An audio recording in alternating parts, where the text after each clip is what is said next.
Bueno, ¿cómo están? Vamos a continuar con las clases. Ahora el tema que vamos a tocar es el electrocardiograma patológico. Bueno, como ya dijimos previamente, el estímulo eléctrico de cada latido se genera en el nodo sinusal y de ahí se distribuye a ambas aurículas, llegando posteriormente al nódulo auriculoventricular. Esta actividad eléctrica auricular se traduce en el electrocardiograma como la onda P, ¿sí? Entonces es la onda inicial del ciclo cardíaco y es normal cuando mide menos de 2.5 milímetros de altura, o sea 0.25 milivolts, y menos de 0.12 segundos de duración, o sea 3 cuadraditos, ¿sí? Como dijimos, representa la despolarización de la aurícula derecha a la que le sigue rápidamente la despolarización de la aurícula izquierda. Recordemos que anatómicamente el nodo sinusal está ubicado en la pared lateral de la aurícula derecha a la derecha de la desembocadura de la vena cava superior, ¿sí? Pero estos componentes, tanto la despolarización de la aurícula derecha como la izquierda, se encuentran casi superpuestos en el electrocardiograma, por eso vemos solamente la onda P entera, ¿sí? Y la derivación donde mejor la podemos observar es la derivación D2. Bueno, una dilatación de la aurícula derecha suele producir alteraciones en la onda P, especialmente en su parte inicial, ¿sí? El crecimiento auricular derecho provoca un aumento del voltaje, o sea que crece en altura de la onda P, o lo que es lo mismo que una onda P más alta de 2.5 milímetros. Si no se acompaña de crecimiento auricular izquierdo, no hay incremento en la duración de la onda P. O sea que la duración va a ser igual, pero va a crecer en altura, ¿sí? Entonces vamos a ver, alteración, como vemos en este electro, que vemos justamente una tira de D2, hay una alteración en la parte inicial de la onda P, un aumento del voltaje, o sea que en altura mide más de 2.5 milivolts, y a estas P se las conoce como P pulmonales. Bueno, ¿y por qué se puede producir el crecimiento de la aurícula derecha? Generalmente está asociado con hipertrofia o dilatación del ventrículo derecho.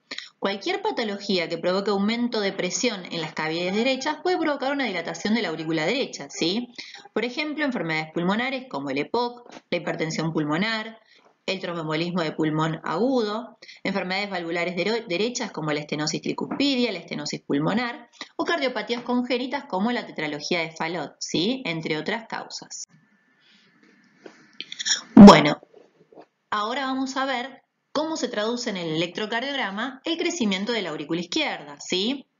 En ocasiones, el componente derecho y izquierdo de la onda P se separan ligeramente, dando a la onda P una forma de M minúscula, ¿sí? Clásicamente se llama P mitrale y se puede ver mejor en la derivación B1, como tenemos acá en el electrocardiograma. Entonces, cuando se genera el agrandamiento en la aurícula izquierda, como el estímulo se inicia en el nodo sinusal y la aurícula derecha es completamente normal, se va a producir un alargamiento en la parte, sería trasera de la onda P, ¿sí? Entonces, como dice ahí el texto, alteración en la parte final de la onda P, ya que se despolariza después de la aurícula derecha. Esto es lo que se va a traducir en una mayor duración de tiempo de despolarización, por lo que va a haber una P que va a estar ensanchada mayor a 0,12 segundos. Ambos componentes de la P se separan ligeramente, dando una forma de M conocida como la P mitral. ¿Qué patologías pueden llegar a generar crecimiento de la aurícula izquierda? Estenosis e insuficiencia mitral, estenosis e insuficiencia aórtica, miocardiopatía hipertrófica, hipertensión arterial. La fibrilación auricular también provoca agrandamiento de la aurícula izquierda, pero en la fibrilación auricular no vamos a tener ondas P. Lo que vamos a ver es una onda fibrilatoria, ¿sí? En comunicación interventricular. Vamos a seguir con las alteraciones que podemos observar en el QRS, ¿sí? El QRS, como lo dijimos en la clase previa, representa la despolarización de ambos ventrículo, ¿sí? El tamaño normal es menor a 0,10 segundos. La hipertrofia ventricular derecha es el engrosamiento de la pared del ventrículo derecho secundario a una sobrecarga crónica de presión, ¿sí? ¿Qué vamos a encontrar en el electrocardiograma? Les voy a ir enumerando y posteriormente lo vamos a ir viendo en un electrocardiograma. Desviación del eje a la derecha, dijimos que el eje normal del corazón es de menos 30 a más 90 grados. Bueno, acá lo vamos a ver al eje más allá de 90 grados. Ondas R altas en las derivaciones precordiales, B1 y B2, fíjense por la ubicación de B1 y B2, van a ver que el vector se va acercando, por lo que vamos a tener el QRS con un inicio de flexión positiva. ¿Sí? Bastante marcada esa onda R, ya que aumenta la masa del ventrículo derecho, ¿sí?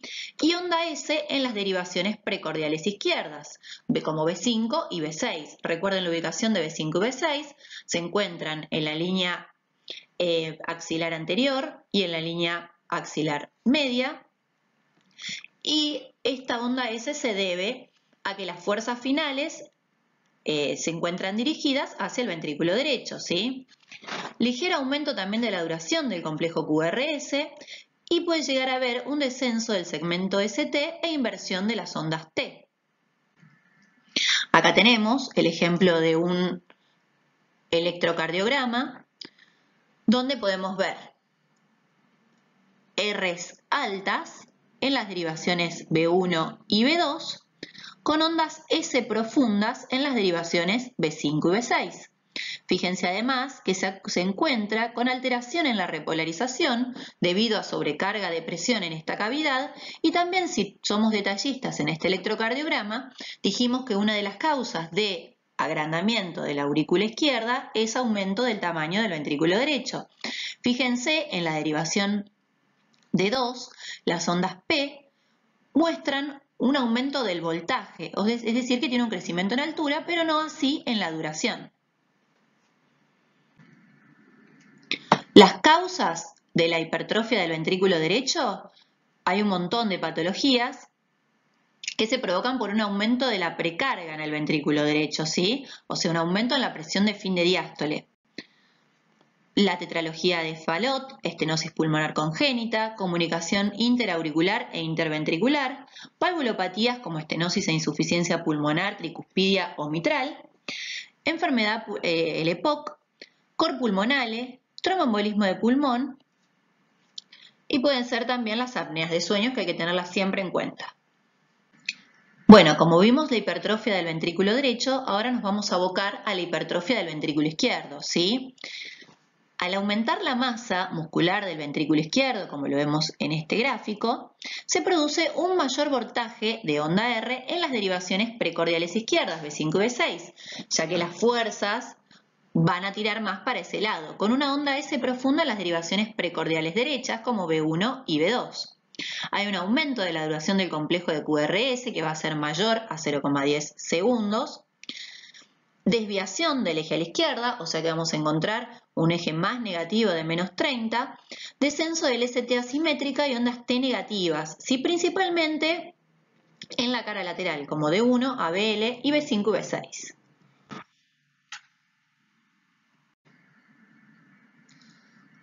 Bueno, en este electrocardiograma lo que podemos apreciar, ondas R altas en las derivaciones B5 y B6 y una onda S profunda en B1 y B2 con un discreto ensanchamiento del QRS y descenso del segmento ST, fíjense, en B5 y B6, acuérdense que el segmento ST es desde el final del QRS hasta el inicio de la onda T. Fíjense que no está isonivelado como lo habíamos visto en el electro de la clase anterior, sino que tiene un descenso de más o menos 1.5 milivolts en las derivaciones B5 y B6 y en D1, ¿sí? Esto significa sobrecarga de presión del ventrículo izquierdo.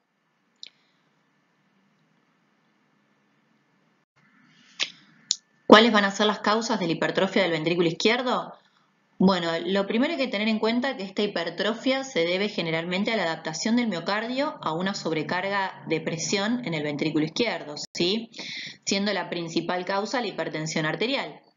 Otras causas que ya vamos a ver posteriormente es la estenosis aórtica, la coartación de la aorta, que provocan sobrecarga e hipertrofia del ventrículo izquierdo por este mecanismo, por ser un mecanismo adaptativo.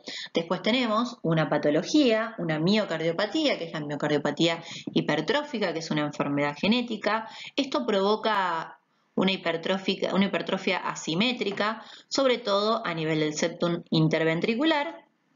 Se ve en pacientes jóvenes. Esto puede progresar a una hipertrofia severa y trae consigo complicaciones muy graves, como puede ser la oclusión del tracto de salida del ventrículo izquierdo, cardiopatía isquémica o arritmias ventriculares, ¿sí? Bueno, vamos a continuar con los bloqueos de rama del haz de His. El haz de His se divide en dos ramas, la rama derecha y la rama izquierda, como lo vimos en la clase anterior. La interrupción en la conducción a través de las ramas puede ocurrir por daño isquémico, por daño degenerativo, o sea, por el paso de la edad, por el paso del tiempo. El ventrículo afectado no se despolariza en la secuencia normal, que ya lo habíamos visto en la clase anterior. Entonces, los miocitos del lado que está afectado el haz de His, ya sea su rama izquierda o su rama derecha, dependen para activarse de la diseminación lenta que proviene desde el ventrículo no afectado.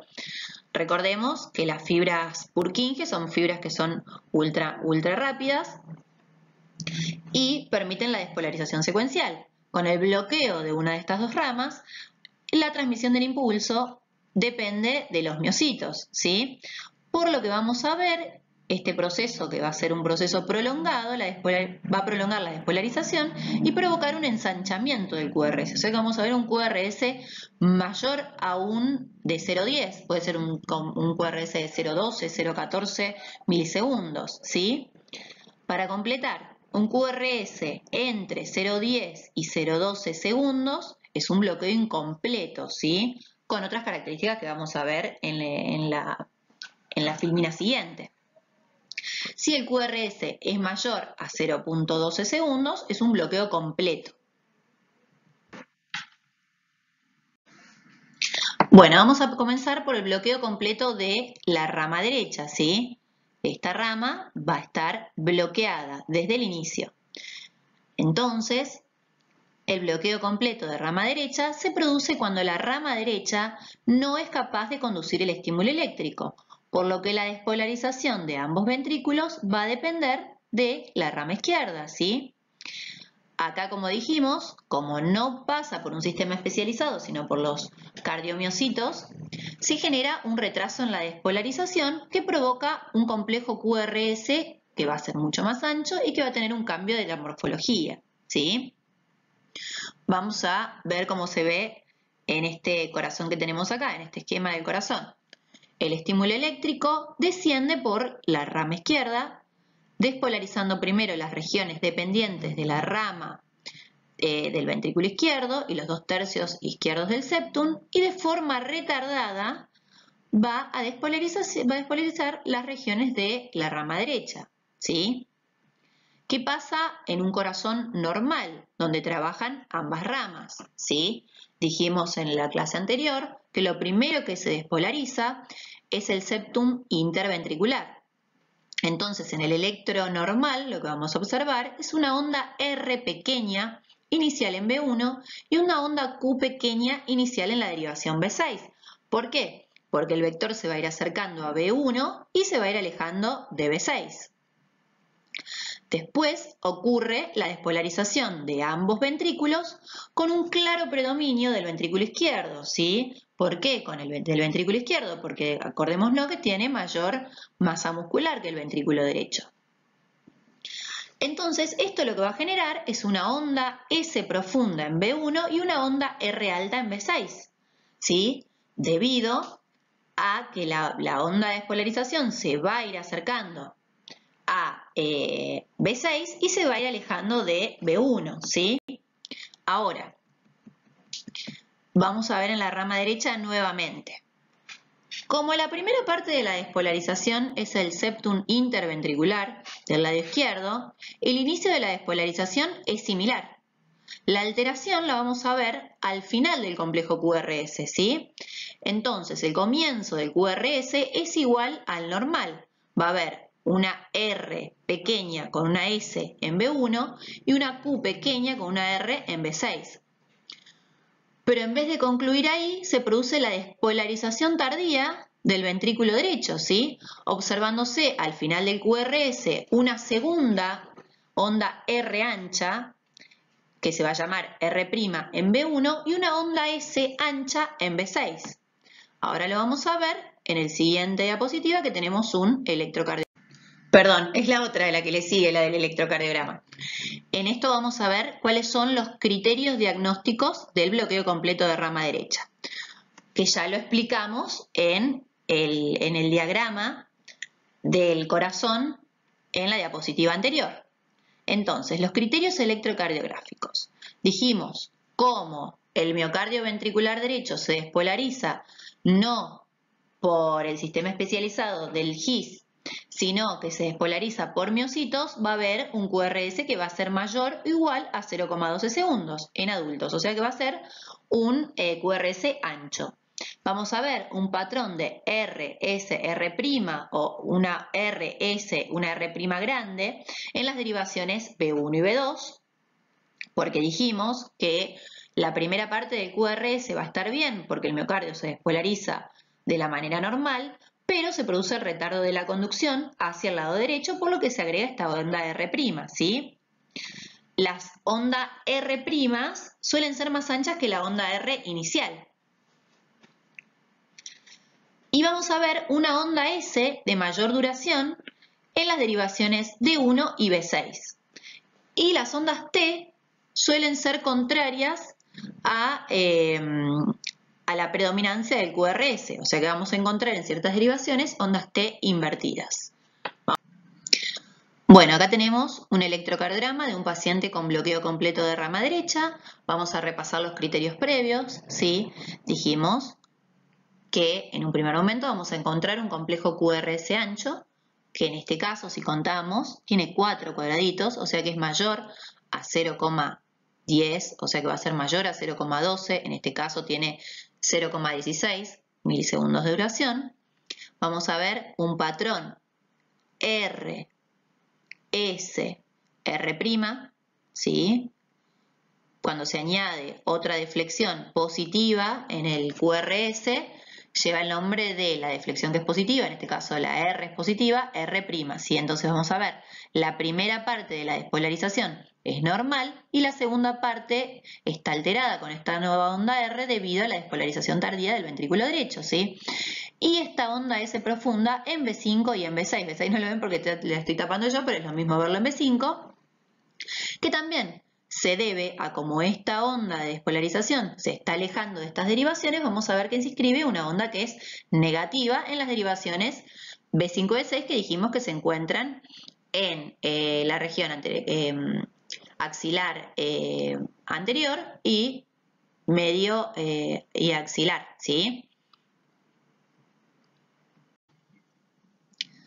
Bueno, hay que tener en cuenta que no siempre el bloqueo completo, más que nada en realidad el bloqueo incompleto, puede ser encontrado en pacientes adultos jóvenes y que esto no conlleve alguna enfermedad cardíaca asociada, ¿sí?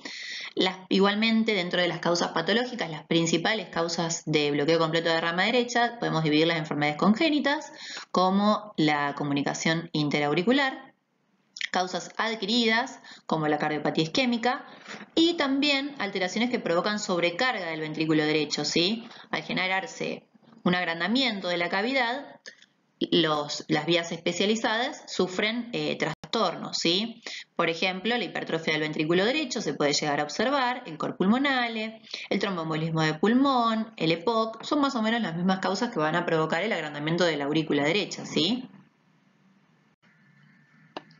Bueno, vamos a continuar ahora con el bloqueo completo de rama izquierda, ¿sí? Esta clase es bastante pesada, así que les recomiendo si pueden que la vayan dividiendo, la van viendo, van leyendo del libro también. Esto es como un esquema, ¿sí? Para que más o menos se entienda por qué se van produciendo las alteraciones, estas primeras. Y después tenemos otra que es de arritmias, así que esto continúa. Bueno, el bloqueo de rama izquierda se provoca cuando el estímulo eléctrico proveniente del nódulo auriculoventricular no se conduce por la rama izquierda de las de His, ¿sí? Entonces se va a provocar un bloqueo completo de rama izquierda, ¿sí? Esta interrupción del impulso tiene que ocasionarse, acuérdense que la rama izquierda dijimos que se dividía en dos fascículos, uno que era el antero superior y uno que era el infero posterior, ¿sí? Este bloqueo se tiene que producir antes de la división de estas ramas, porque si no lo que vamos a ver es otro tipo de bloqueo que se llaman bloqueos fasciculares, ¿sí?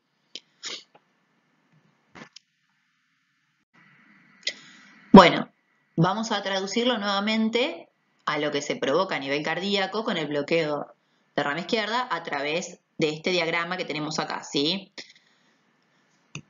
Todas las preguntas que tengan con estas clases, imagino que van a tener muchas, no hay problema. Los vamos viendo, todas las dudas, preguntas, los vamos a ver en las clases que van a ser presenciales, ¿sí? Como dijimos anteriormente, el bloqueo se provoca, ¿sí?, en la rama izquierda antes de las divisiones en su rama. Lo voy a poner más chiquito, ahí, antes de sus divisiones en la rama infero-posterior y antero-superior, ¿sí? Como lo vemos, está por encima de esto. Entonces, esta alteración impide que el estímulo eléctrico despolarice el ventrículo izquierdo de forma normal, ya que el estímulo solo es conducido por la rama derecha, despolarizando inicialmente las regiones que van a ser dependientes de esta rama, como el ventrículo derecho y el tercio derecho del septum interventricular, ¿sí? Después, entonces vamos a tener primero la despolarización de esto, después el estímulo, nuevamente no por el sistema de conducción, sino por los cardiomiocitos, pasa a través del miocardio al ventrículo izquierdo y así va a pasar lo mismo. Va a aumentar el tiempo de despolarización de los ventrículos. Vamos a ver un QRS ancho, lo cual va a generar también esa alteración y otras alteraciones más en el electrocardiograma que ahora las vamos a ir enumerando. Bueno, vamos antes con las causas, ¿sí? Hay que dijimos que hay pacientes con bloqueo completo de rama derecha que solamente tienen esa alteración sin ninguna otra alteración asociada, ¿sí? En cambio, el bloqueo completo de rama izquierda sí generalmente se asocia a patología cardíaca, ¿sí? Las principales enfermedades que van a provocar bloqueo completo de rama izquierda son hipertrofia del ventrículo izquierdo, ¿sí? Como habíamos dicho, que puede ser esto, se provoca agrandamiento de la cavidad y se distorsionan las fibras especializadas del sistema de conducción. Una que hay que tener muy en cuenta es la cardiopatía isquémica, ¿sí? Puede llegar a generarlo valvulopatías como estenosis aórtica, estenosis mitral, insuficiencia aórtica, miocardiopatía dilatada e hipertrófica, en pacientes mayores por enfermedad degenerativa del sistema de conducción y puede aparecer con frecuencias cardíacas elevadas también, ¿eh? Eso puede ser que se genere aberrancia, algo que se llama aberrancia. Bueno, ahora sí vamos a ver los criterios electrocardiográficos para el diagnóstico de bloqueo completo de rama izquierda, ¿sí? Como dijimos en los anteriores diagramas, la despolarización normal del ventrículo inicia en la septum interventricular del lado izquierdo, ¿sí? Como en este caso tenemos un bloqueo en la rama izquierda, toda la despolarización va a depender de la rama derecha, ¿sí? Entonces, como primero se va a despolarizar ese ventrículo y no ambos de manera secuencial, la duración del QRS va a ser mucho más larga, ¿sí? Lo que vemos alterado en este tipo de bloqueo, a diferencia del bloqueo de rama derecha, es que en este va a estar alterada la parte inicial del QRS, ¿sí? Si bien en el anterior lo que teníamos alterado era la parte final. Acá, como se altera del lado del septum interventricular, del lado izquierdo, no inicia por ese lado, sino que depende todo del lado derecho, va a estar alterada la parte inicial. Entonces, ¿qué vamos a ver? Onda R ancha con muesca o empastamiento en las derivaciones de 1 a BL, B5 y B6. Ausencia de onda Q pequeña en las derivaciones de 1, B5, B6. El segmento ST y la onda T frecuentemente son opuestas a la dirección del complejo QRS. Lo mismo que pasaba en el bloqueo completo de rama derecha, ¿sí? Vamos ahora al electrocardiograma. Bueno, acá tenemos una imagen de un electrocardiograma con un bloqueo completo de rama izquierda, ¿sí? Vamos a ir enumerando los criterios. Dijimos que vamos a encontrar un QRS ensanchado. Fíjense que este QRS es mucho mayor, a 0.12 segundos, ¿sí? De hecho, son más o menos, son 4 cuadraditos, o sea que son 0,16 segundos la duración. Dijimos que va a haber pérdida de Q, o sea que hay una alteración en realidad en la parte inicial de la despolarización del ventrículo, o sea que hay pérdida de la onda Q en B5 y B6, ¿sí? Fíjense que en esta lo que predomina es una onda R, ¿sí? Dijimos que puede llegar a tener empastamientos o muescas. Los empastamientos o muescas son esto que se visualiza acá, ¿sí? Lo pueden ver, lo estoy marcando ahí con el cursor. Y vamos a tener pérdida también de R en B1 y en B2, como lo pueden ver.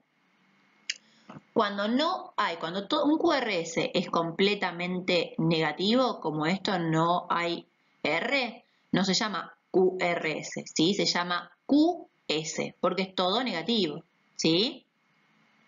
Bien, y dijimos que iba a haber inversión del ST, inversión de la onda T, ¿sí? Que va a ser oponente a la R a la predominancia del QRS en esa derivación. Fíjense cómo en D2 vemos una predominancia puramente positiva, por lo cual la onda T está invertida, va oponente a la predominancia del QRS.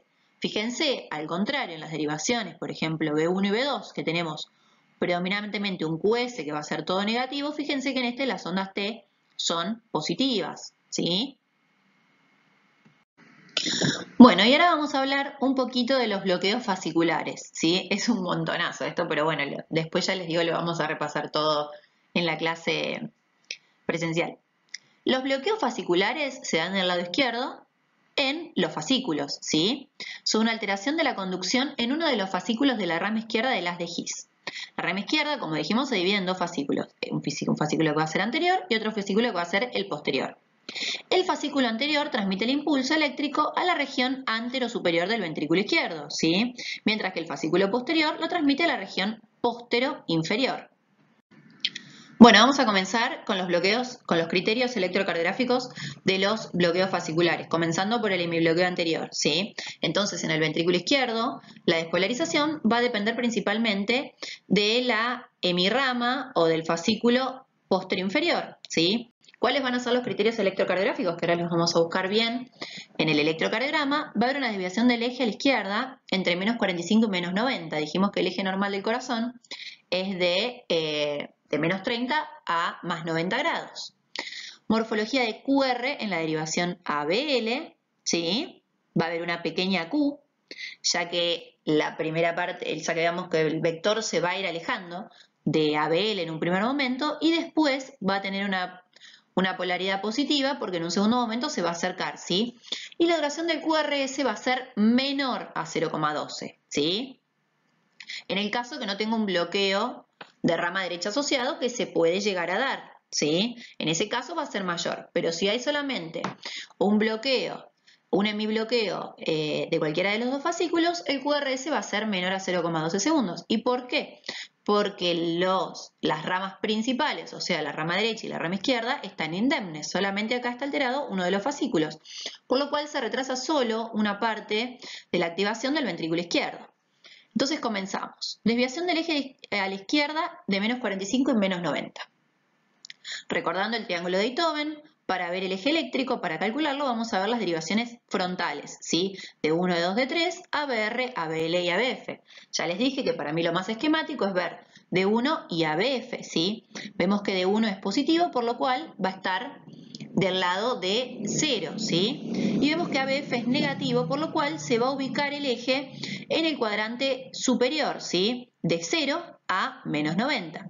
Posteriormente vamos a buscar cuál es la isodifásica. Dijimos que si una derivación lo ve de manera isodifásica, está pasando, la onda de despolarización está pasando de manera perpendicular a la misma, ¿sí? Y vemos que ABR es más o menos isodifásica. No es isodifásica del todo, pero bueno, para tener una aproximación del eje, está más o menos ahí, ¿sí?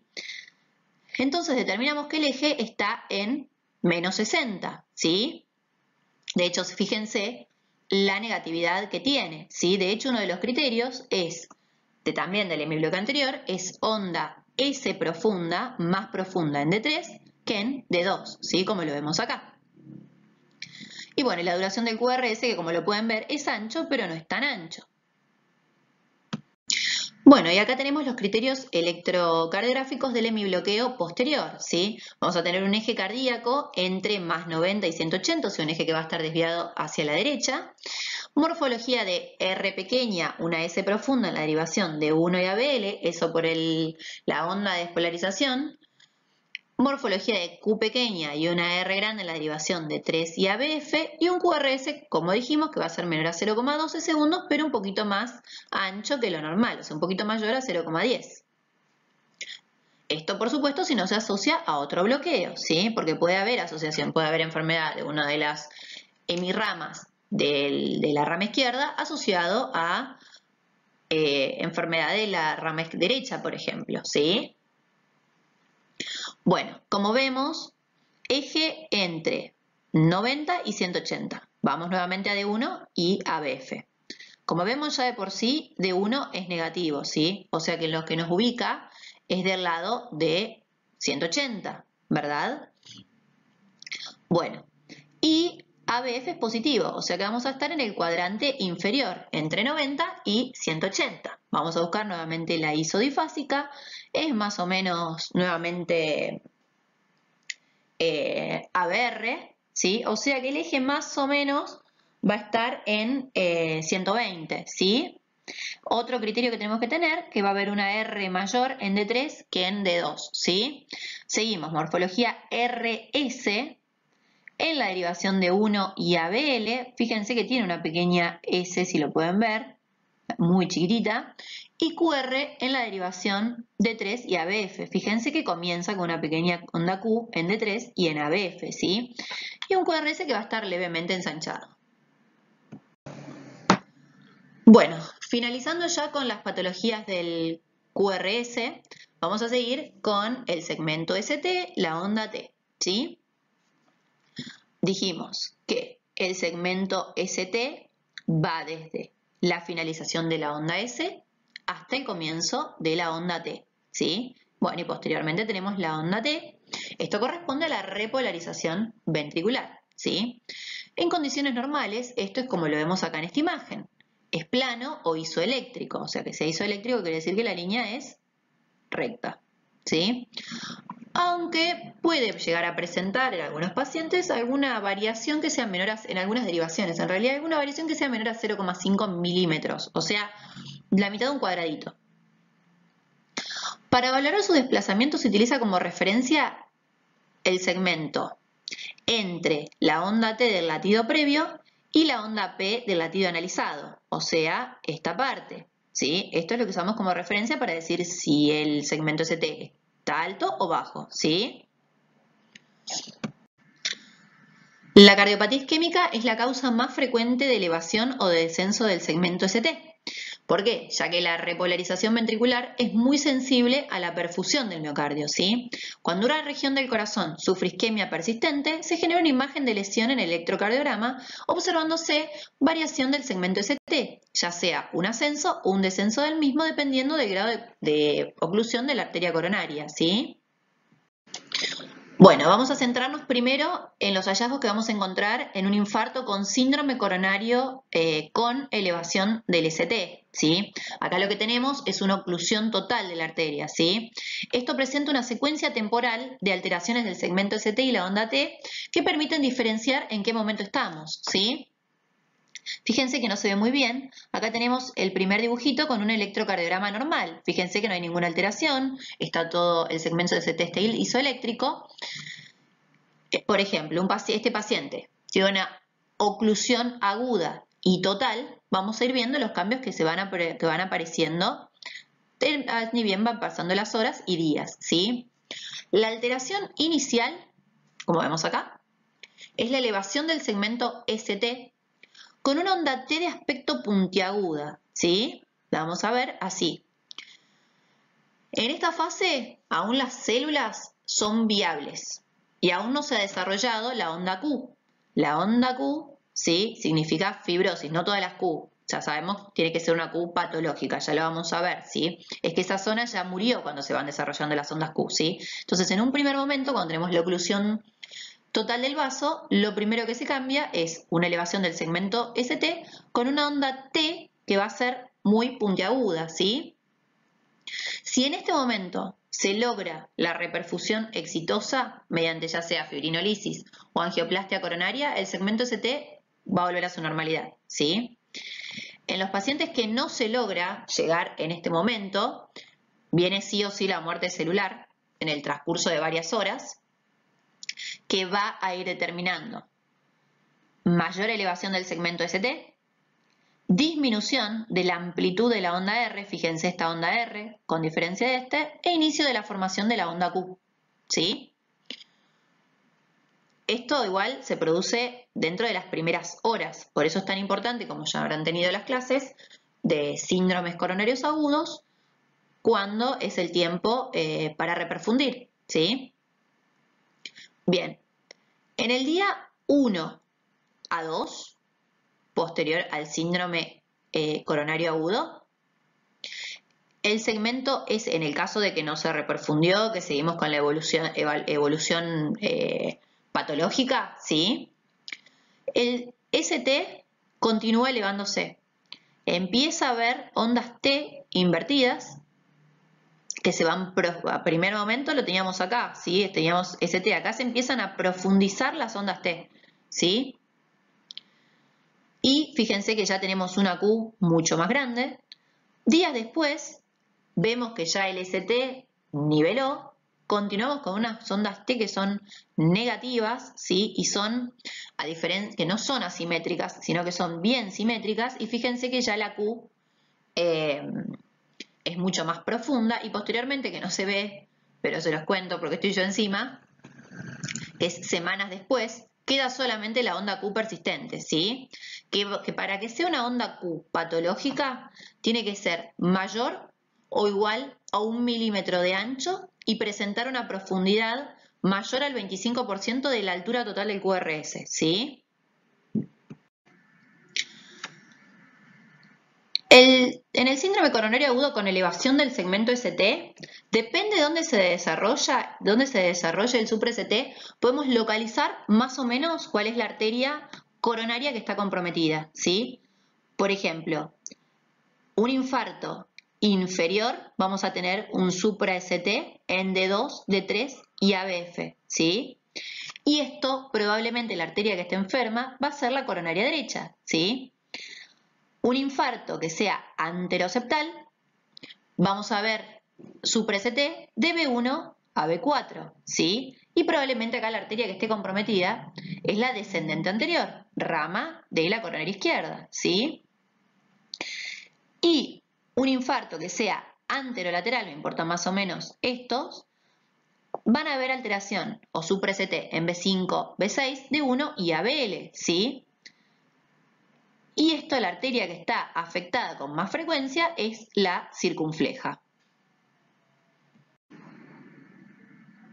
Bueno, acá tenemos un electrocardiograma, estos son todos electrocardiogramas de casos reales, ¿sí? Es un paciente que llega a la guardia todavía con dolor torácico, podemos ir viendo, ya les dije más o menos la evolución y qué arteria está comprometida, ¿verdad? Vamos a ver en las derivaciones, más que nada, B1 discretamente, B2, B3 y B4 y un poquito de B5 va a haber un supra-ST, ¿sí? Fíjense que es bastante claro. Fíjense que ya está desarrollándose la onda Q, todavía no invertido. Esto ya tiene una evolución de algunas horas, ¿sí? Fíjense que acá en D3 y ABF puede aparecer algo que se llama imagen especular, ¿sí? Que esto es donde se provoca el supra-ST especular, se provoca un infra, ¿sí? Pero siempre hay que tener en cuenta el supra-ST, no el infra, ¿sí? Lo van a encontrar, pero siempre hay que tener en cuenta el supra-ST. Y como dijimos, fíjense que está más que nada predominante en B1, B2, B3 y B4, acá también está comprometido B5, lo más probable es que la arteria que esté comprometida en este sea la descendente anterior, ¿sí? Bueno, y otras alteraciones del segmento ST se dan en el síndrome coronario sin elevación del ST, ¿sí? Que acá lo que tenemos es la formación aguda de un trombo coronario que genera una oclusión parcial, ¿sí? Acá podemos ver depresión del segmento ST y o inversión de la onda T, ¿sí? Estos pacientes también obviamente se manifiestan con dolor de pecho y también hay que tratarlos en urgencias, ¿sí? Cuando se genera esto, que no hay supra-ST, las capas que están comprometidas principalmente van a ser las subendocárdicas, a diferencia de cuando se provoca el supra-ST, que es un infarto ya más que nada de todas las capas, ¿sí? O sea, transmural.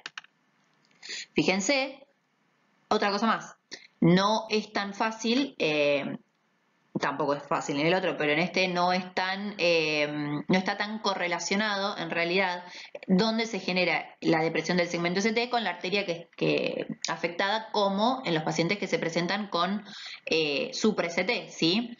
Acá lo que podemos ver es un ST completamente patológico. Fíjense dónde está la línea, ¿sí?, de la onda P. Comparamos, fíjense el supra-ST que hay, ¿sí? Es un supra-ST rectificado con unas ondas T que son negativas, hallazgos del síndrome coronario sin elevación del ST. ¿Está bien? Bueno, y para ir finalizando, hay otras alteraciones que se pueden dar en el segmento ST, en las ondas T, otras causas, ¿sí?, que lo van a alterar, que pueden ser causas metabólicas, hidroelectrolíticas, ¿sí? Fíjense, arriba tenemos, no se lee bien, pero el normal, ¿sí? Pacientes que reciben dioxina, ¿sí?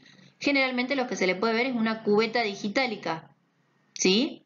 Que es la cubeta digitálica, no es más que una depresión del segmento ST, que fíjense que tiene forma, con mucha imaginación, tiene forma de una cubeta, y lo vamos a ver generalizado en el electrocardiograma, ¿sí? Otra alteración que se puede ver es la hiperpotasemia, que lo que vamos a ver es todos estos trastornos hidroelectrolíticos pueden desencadenar arritmias graves, ¿sí? La hiperpotasemia, vamos a ver ondas T picudas, ¿sí? Ondas T altas, que se llaman como en tienda de campaña. Fíjense, ¿sí? La hiperpotasemia grave, esto es una hiperpotasemia leve, ya una hiperpotasemia grave genera aplanamiento de la onda P, ensanchamiento del QRS y también estas ondas T que van a estar así como en tienda de campaña, ¿sí? Esto se debe, lo vamos a ver en la próxima clase, por la despolarización de las células, ¿sí? Bueno, la hipopotasemia, en cambio, puede llegar a generar depresión del segmento ST, que esto también hay que sospecharlo, generalmente es un diagnóstico diferencial, ¿sí?, del síndrome coronario agudo, más que nada por el electro, ¿no?, porque los síntomas no van a ser los mismos, pero también este descenso del segmento ST es mucho más generalizado, lo vamos a ver en todo el electro, con aplanamiento de la onda T, y puede llegar a aparecer algo que no hablamos mucho en el electro normal, que es una onda U prominente. Las ondas U suelen aparecer, son más frecuentes en pacientes jóvenes, en pacientes y deportistas, en pacientes donde predomina la vagotonía, pero bueno, cuando vemos ondas U prominentes, como en este caso, son alteraciones, ¿sí? También otras alteraciones es la hipercalcemia, que lo que va a generar es un acortamiento del intervalo QT. Fíjense acá en el electro normal, si trazamos, este QT está muchísimo más corto. Recuerden que el QT empieza, el intervalo QT empieza desde el inicio del QRS hasta la finalización de la onda T, ¿sí? Y la hipocalcemia lo que va a generar es un QT mucho más prolongado. Esto lo vamos a enumerar así rápidamente, pero bueno, todas estas alteraciones pueden llegar a generar arritmias y arritmias que pueden llegar a ser mortales. Bueno, chicos, los voy a ir despidiendo. Espero que esto les sea útil. Es un montonazo de información, yo lo sé. Me encantaría que lo vean todos, que ya les digo, que vengan con un montonazo de dudas a las clases prácticas y poder contestarles todas las dudas que tengan, ¿sí? Así que bueno, que estén muy bien. Los saludo.